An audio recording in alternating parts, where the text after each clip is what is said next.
नमस्कार मंडळी, स्वागत आहे तुमचं माझ्या चॅनलवर। आज एक खास दिवस, तो म्हणजे वटपौर्णिमा। ही एक अशी सुंदर परंपरा आहे जिथे आपण आपल्या पतीच्या दीर्घायुष्यासाठी उपवास करतो आणि वडाच्या झाडाची पूजा करतो। चला तर मग आजचा हा खास दिवस तुमच्या सोबत साजरा करूया। आजच्या दिवसाची सुरुवात सुंदर अशा रांगोळीने केली।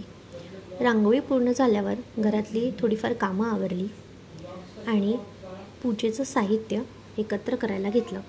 पूजेसाठी लागणारी सगळी साहित्य, नारळ, फळ, पूजेचं ताट, धागा, हळदी कुंकू मी तयार करून घेतली आहेत। आता वडाच्या झाडाजवळ जाऊन पूजा करायला ताट तयार आहे। मी आता तयार होत आहे वट पौर्णिमेसाठी। आज मी नवीन साडी नेसली आहे। पारंपरिक नथ, चुडा, गजरा आणि टिकली लावली आहे। सो हा आहे माझा वटपौर्णिमेचा लुक। आता मी तयार झाली आहे।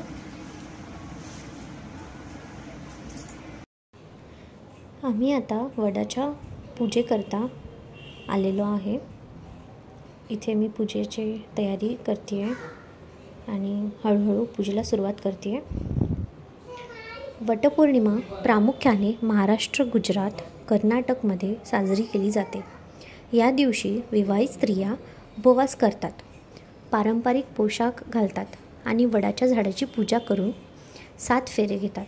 हा दिवस सावित्री सत्यवान यांच्या अमर प्रेम कथेवर आधारित आहे। सावित्री ही एक अतिशय बुद्धिमान आणि धैर्यवान स्त्री होती। तिचा पती सत्यवानाचा मृत्यू जेव्हा यमदेव घेऊन जात होते तेव्हा तिने यमदेवाशी युक्तिवाद केला आणि आपल्या पतीचे प्राण परत मिळवले। तिच्या निष्ठेमुळे हा दिवस पतिव्रता स्त्रियांचा आदर्श मानला जातो। म्हणून या दिवशी आपल्या पतीच्या दीर्घायुष्यासाठी स्त्रिया वडाला फेऱ्या घालतात आणि वडाची पूजा करतात।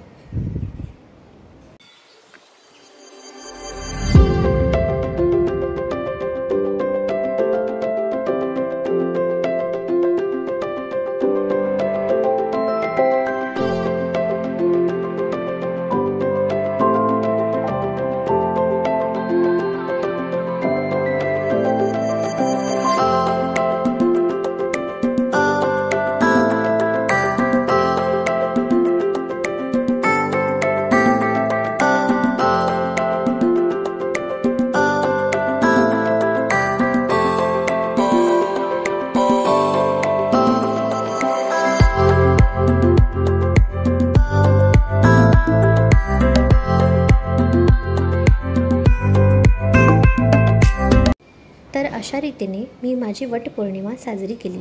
तुम्हालाही हा व्लॉग आवडला असेल अशी आशा करते। तुमची वटपौर्णिमा कशी गेली हे मला कमेंटमध्ये नक्की सांगा। चॅनलला सबस्क्राईब करा आणि पुढील व्लॉगसाठी तयार राहा। धन्यवाद आणि खूप खूप शुभेच्छा।